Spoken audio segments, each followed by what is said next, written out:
When Democrats step on stage tonight and tomorrow in Detroit, we know one thing will be similar to their last debate in Miami. The sheer size of this field, 20 candidates up on these stages, 23 total running. It's a pretty glaring feature of the early race that people know about, which makes it both a news item and a punchline. A flood of Democratic candidates all trying to pull ahead of the pack. There's an old African saying, if you keep quiet for long enough, you can hear a new Democrat joining the presidential race.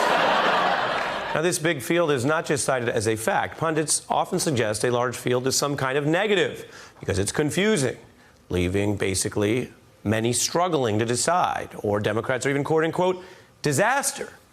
Or there's this challenge for the party's donors, parts of the race that feel like competition within one pot. On the donations, for example, 23 Democrats have raised a combined total that's less than Clinton and Obama combined at this point in their primary. So as we head into tonight's crowded debate, here are a few facts to keep in mind for the common conventional wisdom that maybe the Democrats have too many candidates. First, it is true. Our brains like choices, but not too many. Cognitive experts call this choice overload, and it's actually been documented in research. There's whole books about the psychological challenges of getting hit with too many choices. There's one study that suggests we basically struggle to identify any big, important differences after about 6 choices. That's why Politico has this story.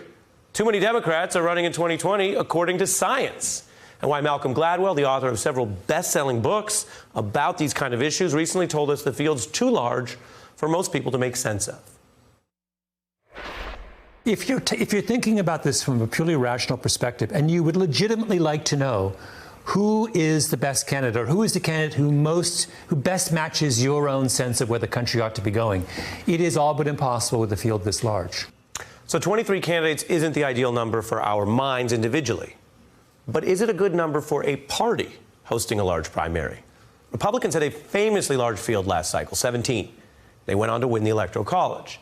2008 boasted pretty large fields in both parties. It's quite an open race because there was no VP or top official running from the incumbent Bush administration. Now, Obama's path to the White House wasn't ruined by running against 7 pretty famous Dems, including Biden, his later VP, or Clinton, his later Secretary of State. And while that field was not as large as this year, the competition did make for a very long calendar. Clinton insisted on running until the last state, even after Obama had enough delegates. And back then there were pundits who said, well, Clinton staying in would hurt Obama as the nominee. Just like today, people worry about the large field. But competitive primaries in those often forgotten states didn't hurt Obama. Might have helped. Which brings us to the third and final point here tonight. The political question for a party is not whether a large primary field initially makes the decision more complicated for voters. It does. More choices take time. The political question, though, is different. It's how a large primary shapes the party's standing. Consider a race when Democrats were desperate to win back the White House after a Republican had sullied it with high crimes. I'm talking post-Nixon, post-Watergate, when 16 candidates were running in 76. It was a highly competitive time. The race is believed to be so unpredictable that a relative handful of votes may decide the outcome. The closest presidential primary ever held in New Hampshire is over, and Mr. Ford squeaked to victory by a margin of 1,300 votes. For the first time, the NBC News poll showed Carter making a very strong showing as a contender. Few experts thought that a Georgia peanut farmer would come out on top. Large primaries helped Carter prove he could stand out. The abundance of choice may have helped provide more time for voters to learn about it. So it's not just whether there are more candidates running, it's also what the candidates are doing. In another year when Democrats did go on to lose, 84, Jesse Jackson ran on a platform many called extreme at the time, but it actually sounds mainstream now: free community college, single-payer health care, and a rainbow coalition of human rights for all. Our mission: to feed the hungry, to clothe the naked, to house the homeless, to teach the illiterate, to provide jobs for the jobless, and to choose the human race over the nuclear race. And Jackson proved he wasn't politically fringe. That year, Jesse Jackson won 1 out of every 5 votes in the primary. He won 5 primaries outright and registered millions of new voters as Democrats who were tuning in partly for him.